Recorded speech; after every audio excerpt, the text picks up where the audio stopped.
बया, ह्या बहिणींना काय झाले? सणासुदीची तोंड पाडून बसल्यात. बंटी, काय झालं ग?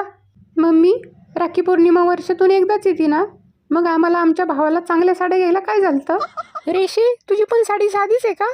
हा ना ग, मला पण साधी साडी घेतली. स्वतःच्या बायकोला कसं भारीतल्या साड्या घेतो. हो नंदनबाई, मीच काढल्यात साड्या. आम्हाला पण परवडलं पाहिजे ना भारीतल्या साड्या घ्यायला. अगं बायांनो, सणासुदीच्या जरा गप बसा.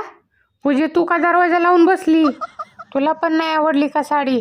अगं मम्मी, माझं डोकंच लय दुखतंय आणि हातपाय पण गळून गेलेत.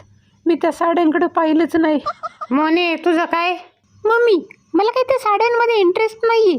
माझ्या नवऱ्याने मला छान फॅन्सी भारीतल्या साड्या घेतल्यात. आईला राखी पौर्णिमेच्या निमित्ताने 4-4 बहिणींचे पाहुणचार करा, त्यांच्या पोरांचे लाड करा, त्यांना खेळणी घ्या, त्यांना चांगल्या साड्या घ्या, तरी पण यांची तोंड वाकडीच. बया, सणासुदीचं बहिणींसाठी एवढं